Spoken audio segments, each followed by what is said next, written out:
Jeffe Nikki. Today we're going to talk about chapter 24, which is nutrition. I'm basically going to skim chapter 24. You may be instructed that there are more items that you need to know for your test, so please talk to your instructor. I always like to start with a bunch of definitions.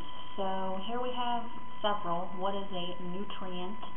Any substance that promotes normal growth, maintenance, and repair.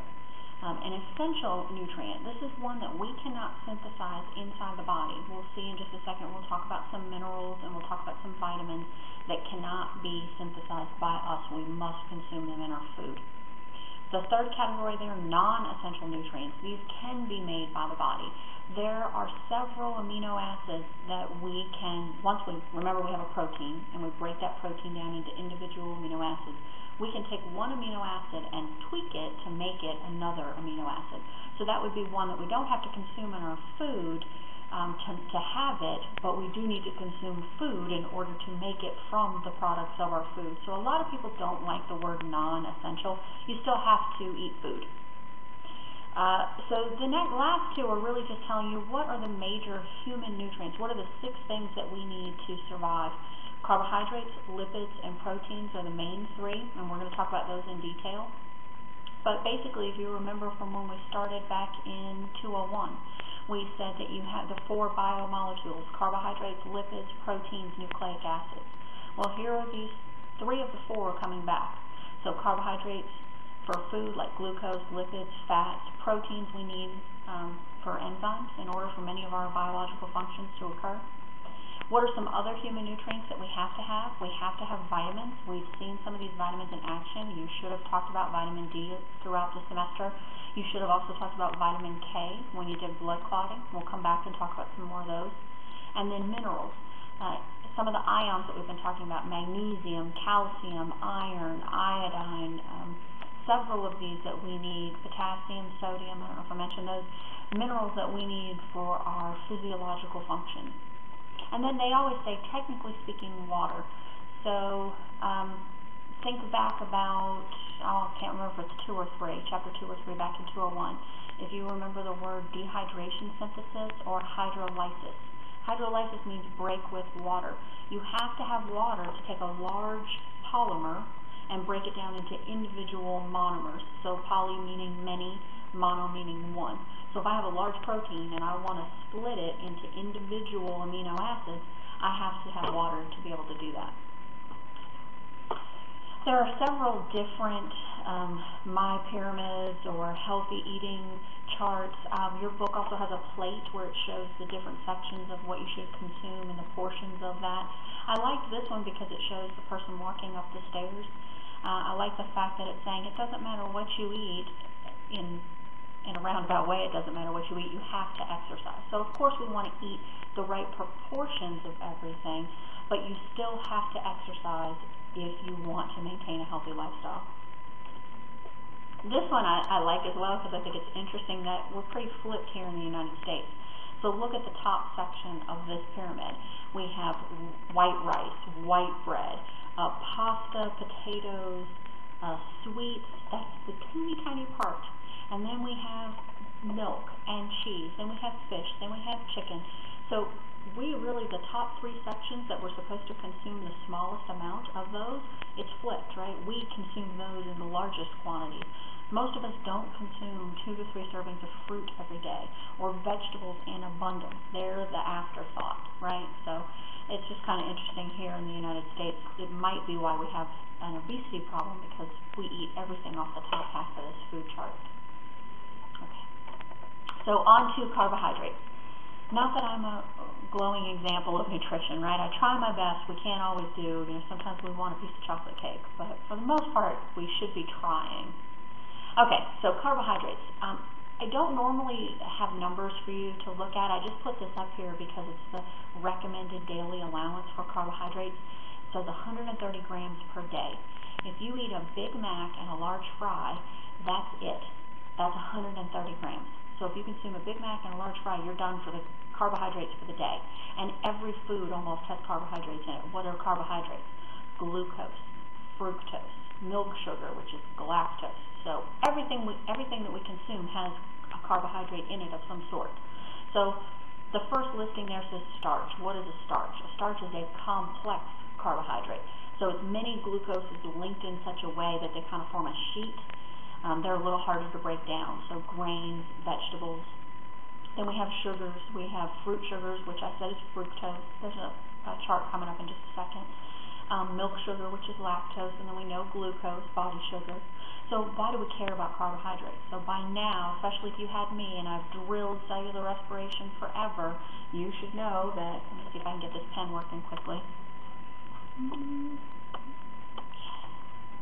Alright, so if I have glucose plus oxygen, I'm going to turn it into carbon dioxide, water, and ATP. If you don't know this equation by now, you need to be able to write it out. If you want to write out the glucose, I just have a bad habit of always writing glucose because most people look at C6H12O6 and they don't know what that is.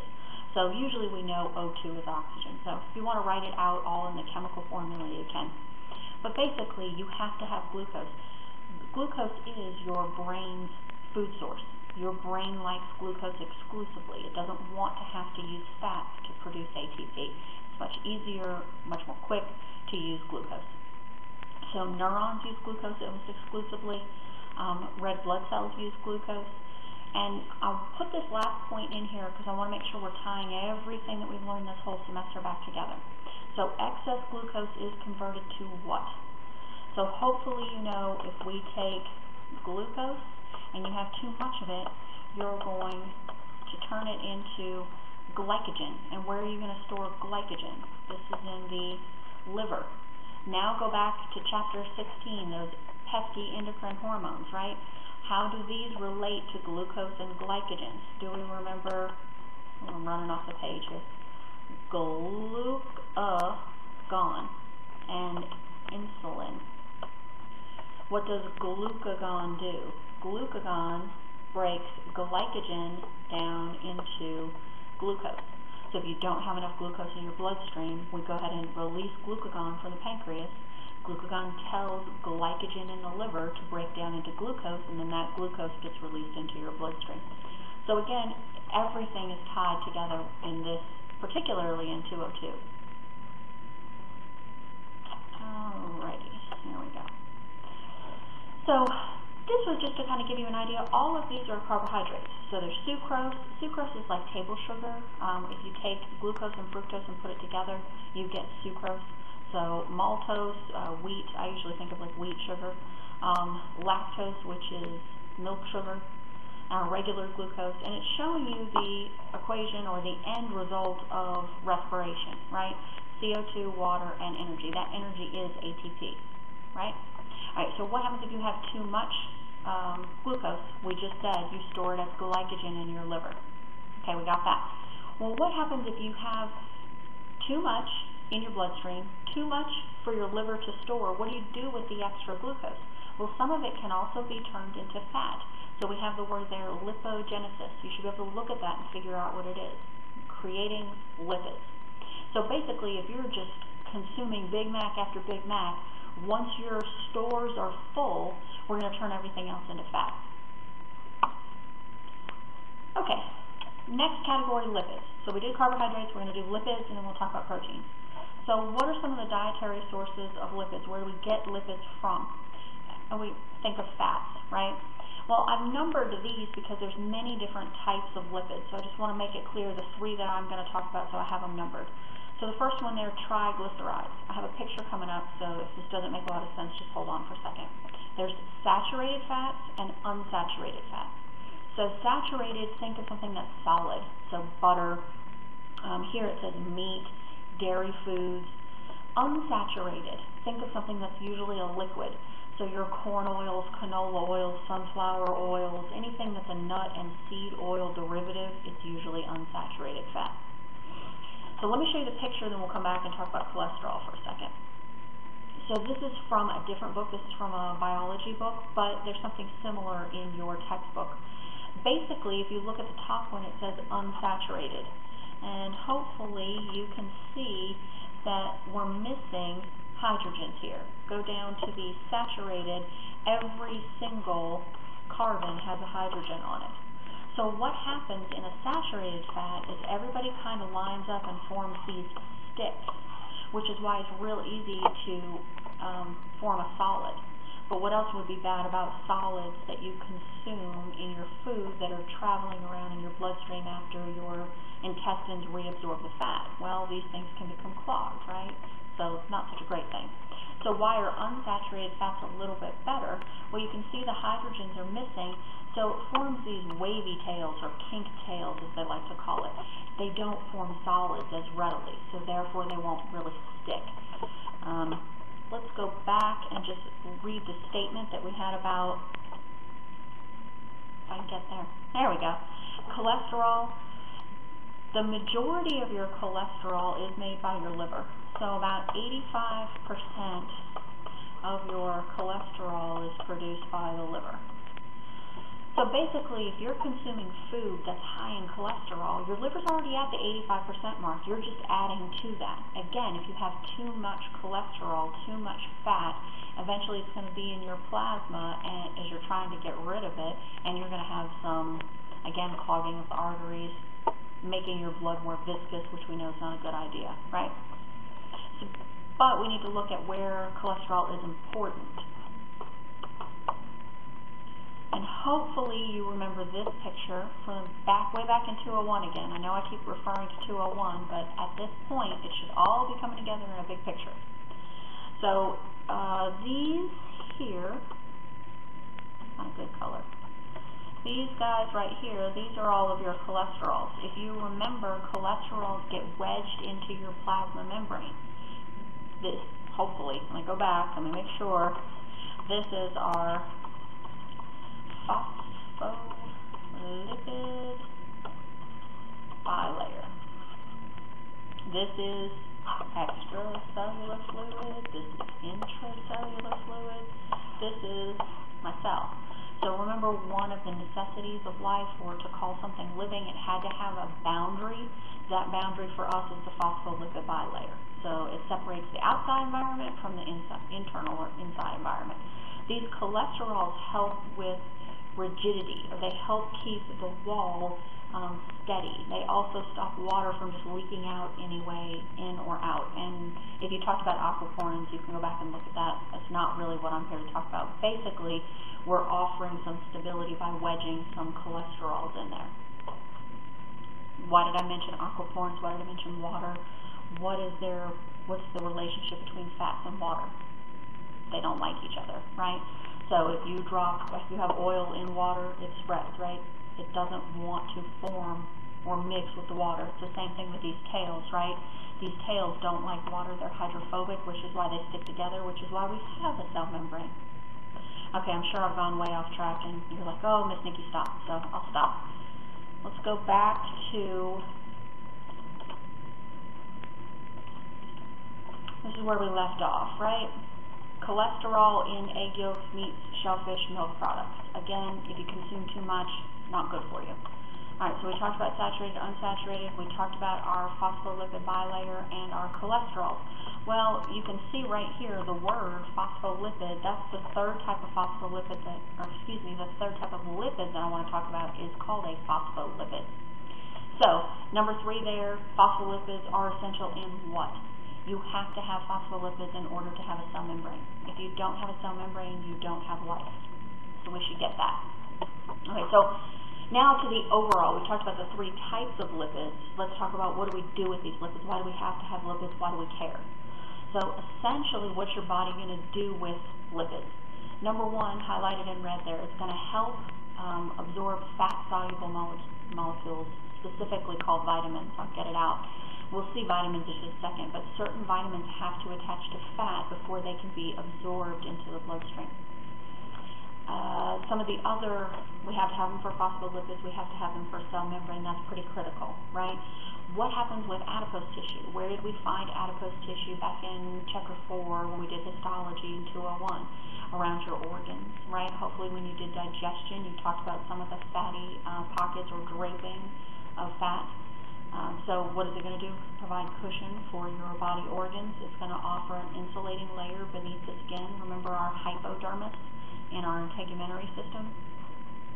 It's also a concentrated source of energy. What did I say when we talked about carbohydrates? If you are done breaking down, if you don't have any more glucose, you're done breaking down glycogen into glucose, and you're out, what do you do next? You start breaking down fat. So it is an extra energy source for us. And then stabilizes membranes. That goes back to the phospholipid comment that I made. So basically, we ingest lipids, our liver sorts it out and puts together the type of lipids that we need. So we do need triglycerides. We haven't talked about lipoproteins, but it is a lipid and a protein. I'll stop just quickly in case some instructors like to talk about this, and if you're going into the health field, you're going to see HDLs and LDLs. HDL is high density lipoprotein. This is low density lipoprotein. Basically, HDLs are good and LDLs are bad. Basically, a high density lipid is going to carry lipids to the liver to be broken down and gotten rid of or excreted, where low density lipids are not. So usually if you go and have a blood screen done, they'll look at your ratio of high density lipids to low density lipids. If you have a lot of high density lipids, that's good. That means you're taking fat molecules and excreting them out of the body. If you have low density lipids, you're bringing those lipids to the tissues to try to build more, and that's not always what we want. Sometimes we consume too many lipids, and then we're forced to store that lipid somewhere. So if you want to read up about that, there's a great couple of paragraphs in your book. Fatty acids, cholesterol. Remember, cholesterol we have to wedge into our plasma membrane, and phospholipids we have to use to create plasma membranes. And remember, cells don't live forever. You have to break down cells, and then you have to create new cells. So hopefully at some point you talked about mitosis, the copying of a cell. Maybe you talked about apoptosis back in 201, or programmed cell death. So our cells are constantly dying or being told self-destruct, and we're constantly rebuilding. So we always need a new supply of phospholipids to make cell membranes.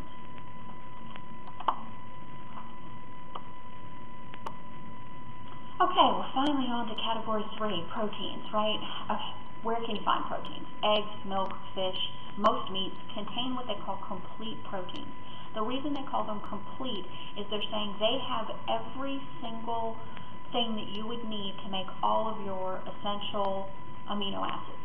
So we can break down these components into their simplest form, rearrange them, and make any amino acid that we need.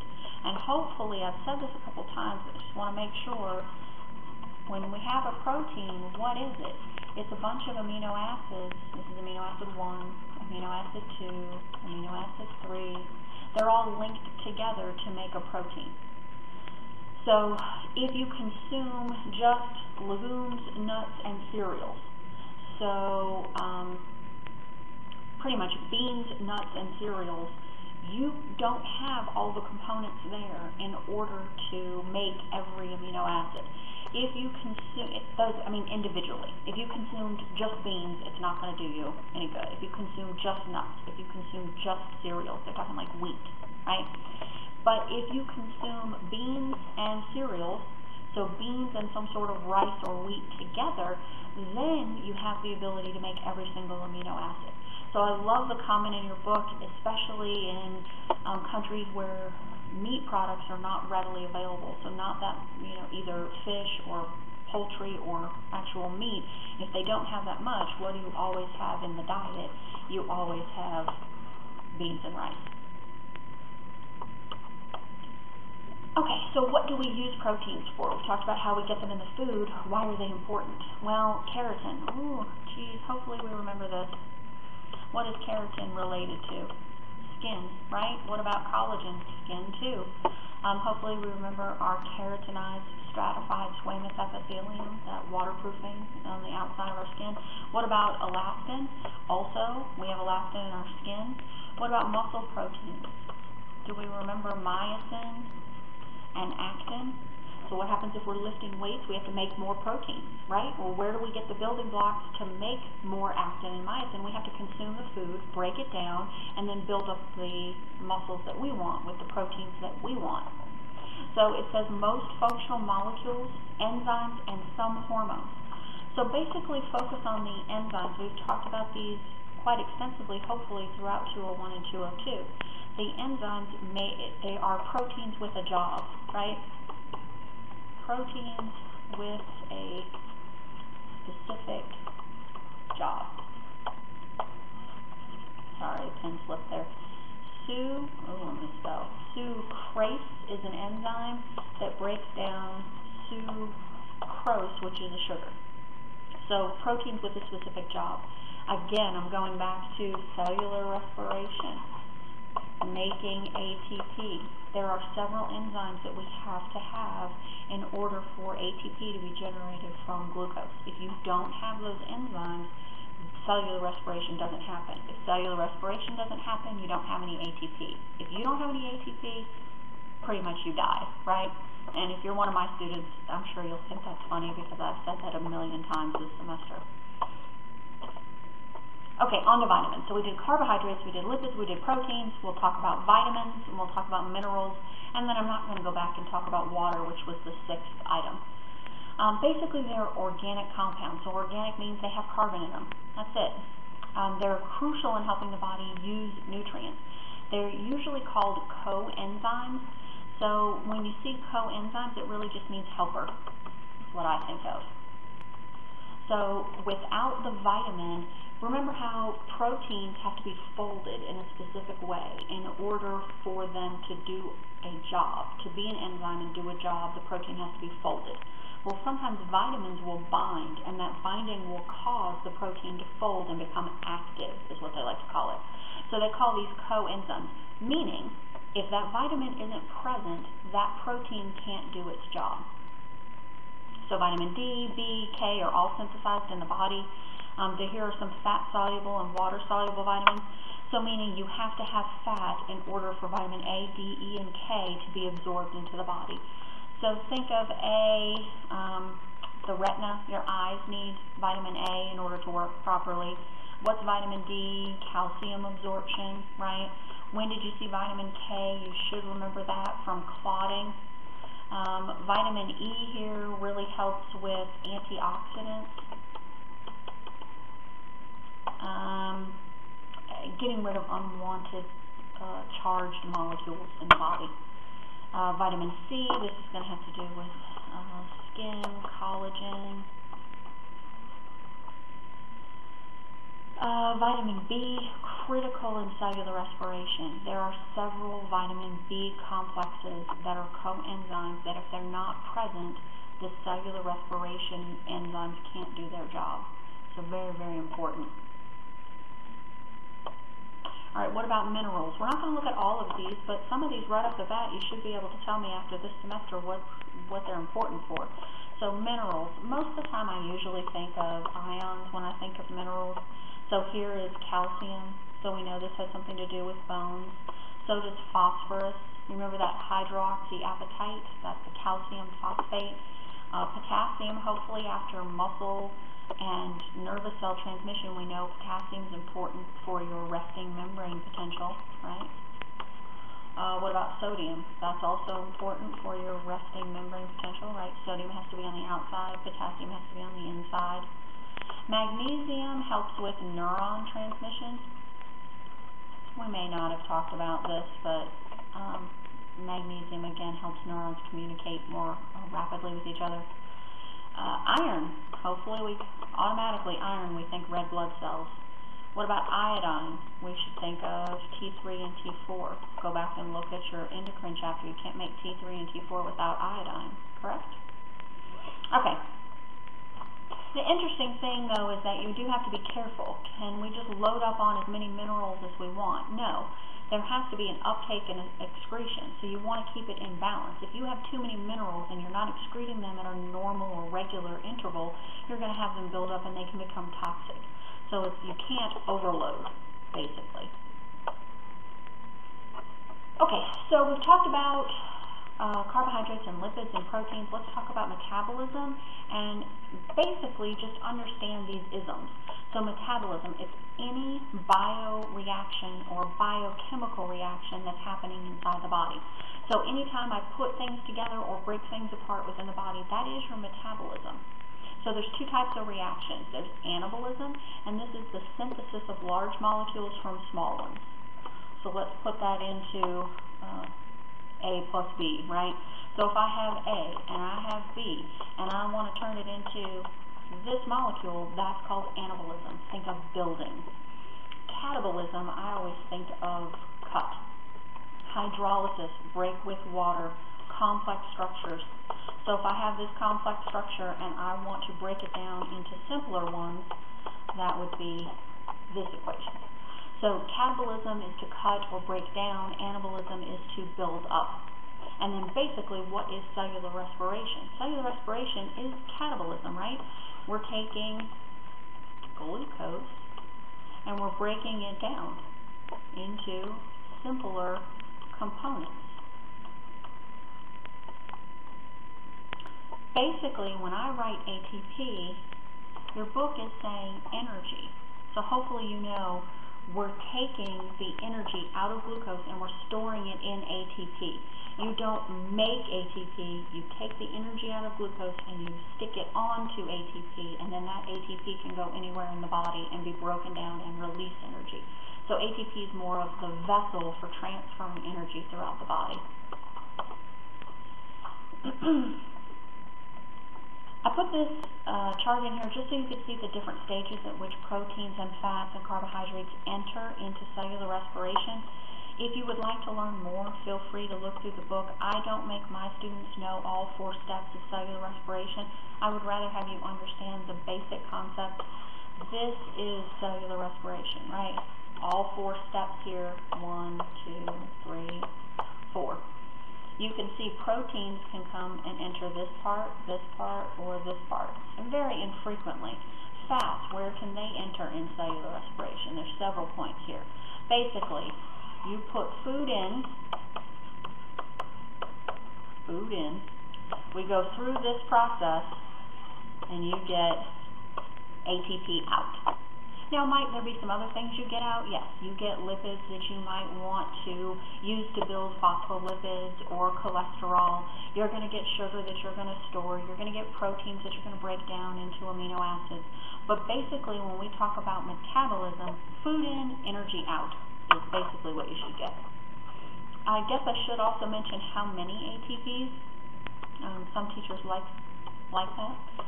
36 ATPs is the estimate. Some say 36 to 38 ATPs from one glucose molecule.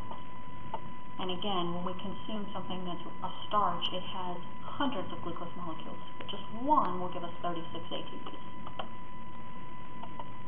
There's some other definitions in here that I think I should just mention.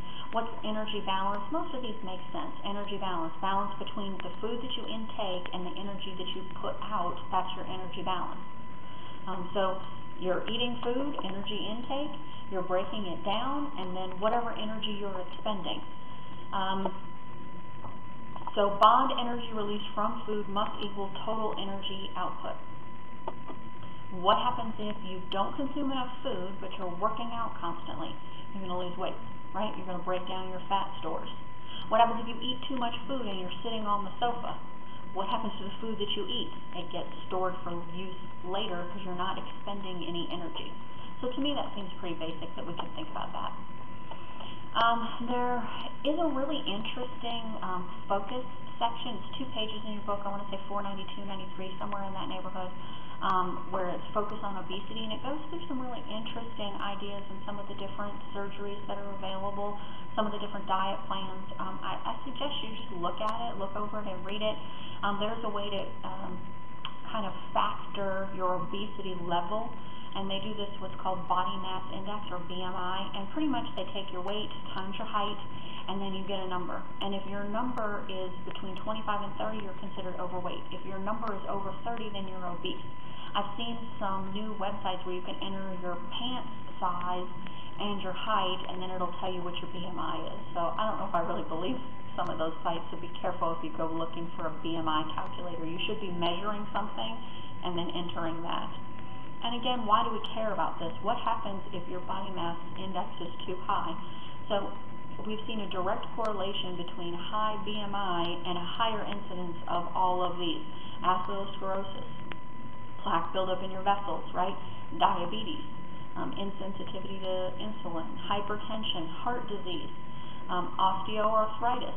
So definitely a higher incidence of these diseases and correlating to a higher BMI. Another word, BMR, basal metabolic rate. Basically, this just reflects the energy the body needs to perform essential activities. And we'll hear people say, oh, I have a really high metabolic rate, right? So, ooh, what did I do? Back here.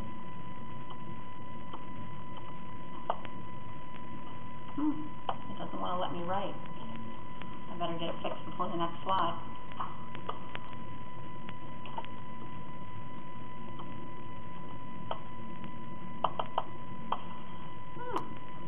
Okay.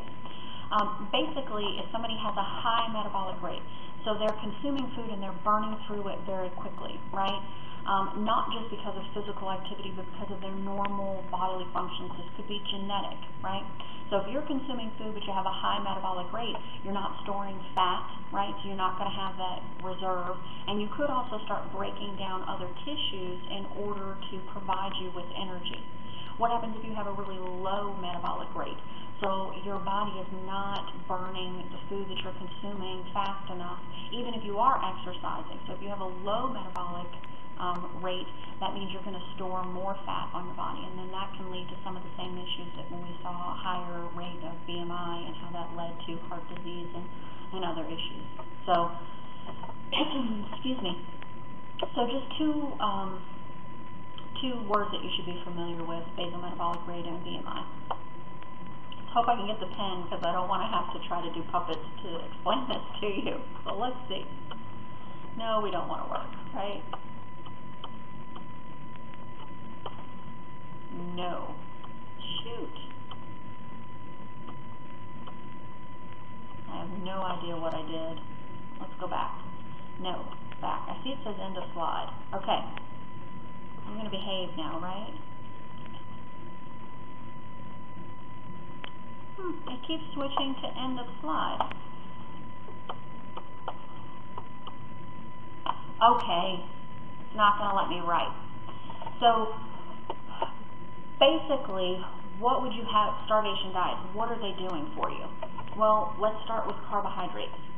So, let's say you limit your carbohydrate intake, so Atkins diet, right?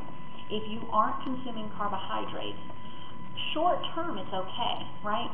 You're not consuming carbohydrates. What are you going to do? You're going to break down fats, right? So you're going to start breaking down fats. What happens if you don't have a lot of fat and you go on a carbohydrate-free diet? So you have no carbs for energy.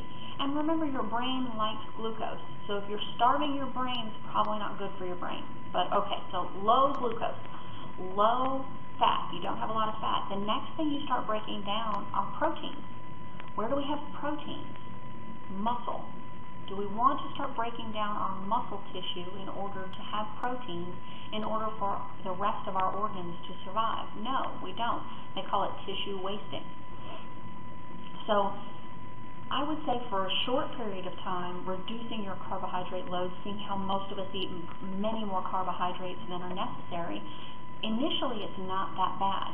But you also have to remember you're taxing your liver and your kidneys a lot more as well. So your liver has to process all those fats that are being broken down. Remember we said the liver has a lot to do with bringing in those high-density lipids and breaking them down and getting rid of them for excretion.